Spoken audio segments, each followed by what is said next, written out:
আসসালামু আলাইকুম রহমতুল্লাহি ওয়া বারাকাতুহু। দেখতে পাচ্ছেন বন্ধুরা, কত সুন্দর আল্লাহ পাকের ঘর। আপনাদেরকে সম্পূর্ণ আল্লাহ পাকের ঘরটা দেখাচ্ছি যে এত সুন্দর আল্লাহর বান্দারা বানিয়েছে। দেখুন বন্ধুরা, আপনাদেরকে সম্পূর্ণ দেখিয়ে দিচ্ছি, দিয়ে তারপরে কিছু কথা আল্লাহ পাক বলা করালে অবশ্যই বলবো। তা দেখুন যে এত সুন্দর আল্লাহ পাকের ঘর আল্লাহর বান্দারা বানিয়েছে কেন? আল্লাহর ইবাদত করার জন্যে। কিন্তু প্রত্যেকটা ওয়াক্তে আপনার সেরকম আল্লাহর বান্দারা আল্লাহর ইবাদত করতে পারে না।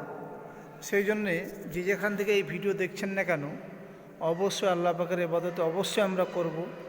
কেননা এই দুনিয়া হলো ক্ষণস্থায়ী, চিরস্থায়ী হলো আখিরাত। কত সুন্দর দেখুন, শুধু দেখার জন্য তো এই আল্লাহ পাকের ঘর বানানো হয় না, আল্লাহ পাকের ইবাদত করার জন্যই বানানো হয়। যে আপনাকে আমাকে সৃষ্টি করেছে, কুল কায়নাতকে যে সৃষ্টি করেছে, তিনার ঘর, তিনার ইবাদত করা হয়, তিনাকে স্মরণ করা হয়। সেই জন্য বন্ধুরা, দুনিয়া হলো ক্ষণস্থায়ী, চিরস্থায়ী আখিরাত। সে আখিরাতমুখী প্রত্যেকটা মানুষ হয়ে যায়, প্রত্যেকটা নর এবং নারী, তার মানে পুরুষ এবং মহিলা।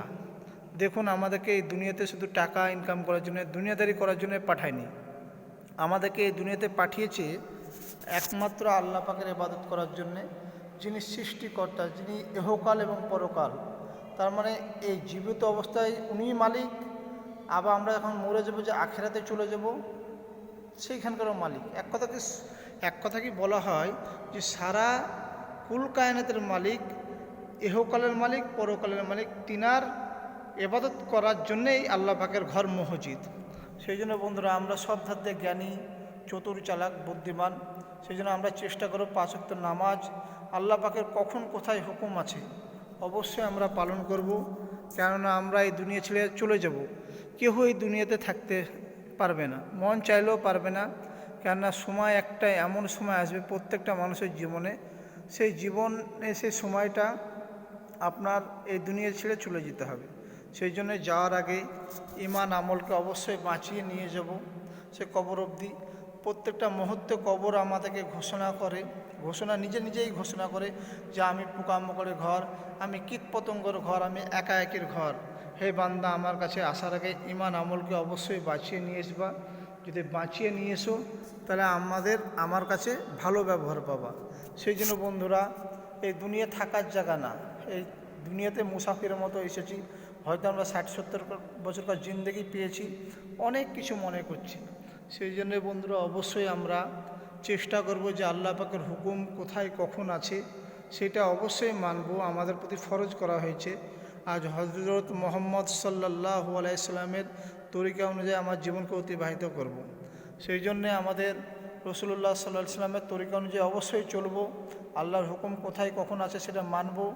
কেননা হয়তো এখন আমি জীবিত আছি, আমি আপনাদের সামনে কথা বলছি, হয়তো কিছুক্ষণের মধ্যে বা কথা বলতে বলতে আমি দুনিয়া ছেড়ে চলে যেতে পারি। সেই জন্য মৃত্যুর কোনো টাইম নাই, মৃত্যুর কোনো ঠিকানা নাই। যখন তখন আজরাইল আলাইহিস সালাম আপনার কাছে আমার কাছে হাজির হয়ে যাবে। সেই জন্য বন্ধুরা, ভালো থাকবেন, সুস্থ থাকবেন। যে হালতে থাকুন না কেন, আপনার যে অসুবিধাতে থাকুন না কেন, যে সুখে থাকুন না কেন, আল্লাহ পাকের ইবাদত করতে হবে। হার হালাতে আল্লাহ সুবহানাহু ওয়া তাআলার আপনাকে আমাকে ইবাদত করতে হবে। সেই জন্য বন্ধুরা, ভালোভাবে থাকবেন, আল্লাহ পাকের ইবাদত অবশ্যই করবেন। 5 ওয়াক্ত নামাজ প্লাস অন্য যে আল্লাহ পাকের হুকুম আছে, আমরা সেই হুকুমকে অবশ্যই পালন করব। কেননা চিরস্থায়ী হলো দুনিয়া, চিরস্থায়ী দুনিয়া না, সেটা হলো মরার পরে জিন্দগি হলো, সেটা হলো চিরস্থায়ী। তো যদি আমার কথার মধ্যে কোনো ভুল ত্রুটি থাকে অবশ্যই ক্ষমা করে দেবেন, মাফ করে দেবেন। আল্লাহ মাফ করার মালিক। তা সত্ত্বেও আপনাদের কাছে কমেন্টে জানাবেন যে এটা ভুল হয়েছে, এটা ঠিক হয়েছে, অবশ্যই জানাবেন বন্ধুরা। তো সেটা সংশোধন করে নেব।